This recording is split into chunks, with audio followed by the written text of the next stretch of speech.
मित्रों, इस वीडियो में केदारनाथ ज्योतिर्लिंग की कथा बताई गई है, जो हिमालय पर्वत पर मंदाकिनी गंगा के किनारे जिला रुद्रप्रयाग उत्तराखंड में स्थित है, जो अत्यंत मनमोहक और रमणीय स्थान है।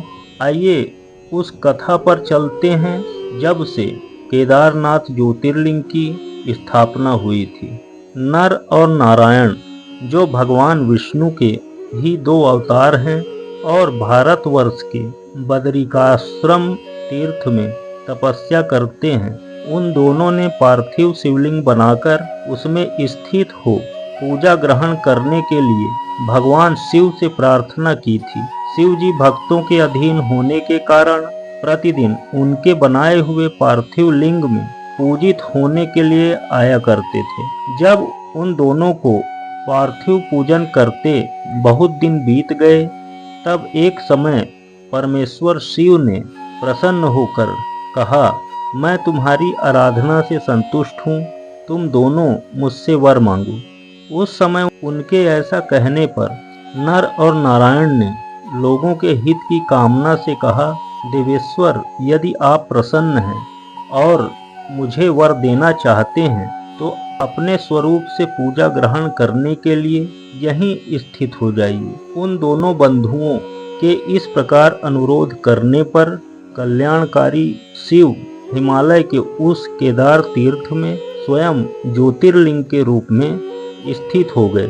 उन दोनों से पूजित होकर संपूर्ण दुख और भय का नाश करने वाले शंभु लोगों का उपकार करने और भक्तों को दर्शन देने के लिए स्वयं केदार तीर्थ के नाम से प्रसिद्ध हो वहां रहते हैं। वे दर्शन और पूजन करने वाले भक्तों को सदा अभीष्ट वस्तु प्रदान करते हैं। उसी दिन से लेकर जिसने भी भक्ति भाव से केदारेश्वर का पूजन किया, उसके लिए स्वप्न में भी दुख दुर्लभ हो गया। जो भगवान शिव का प्रिय भक्त वहां शिवलिंग के निकट शिव के रूप से अंकित वलय, कड़ा या कंकड़ चढ़ाता है, वह उस वलय युक्त स्वरूप का दर्शन करके समस्त पापों से मुक्त हो जाता है, साथ ही जीवन मुक्त भी हो जाता है। जो बदरिकावन की यात्रा करता है, उसे भी जीवन मुक्ति प्राप्त होती है।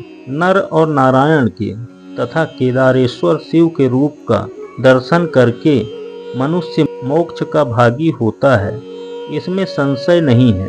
केदारेश्वर में भक्ति रखने वाले जो पुरुष वहां की यात्रा आरंभ करके उनके पास तक पहुंचने के पहले मार्ग में ही मर जाते हैं, वे भी मोक्ष पा जाते हैं। इसमें विचार करने की आवश्यकता नहीं है।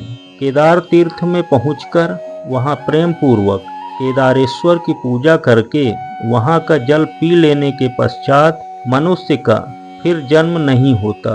अतः सभी जीवों को भक्ति भाव से भगवान नर नारायण की तथा केदारेश्वर शंभु की पूजा करनी चाहिए।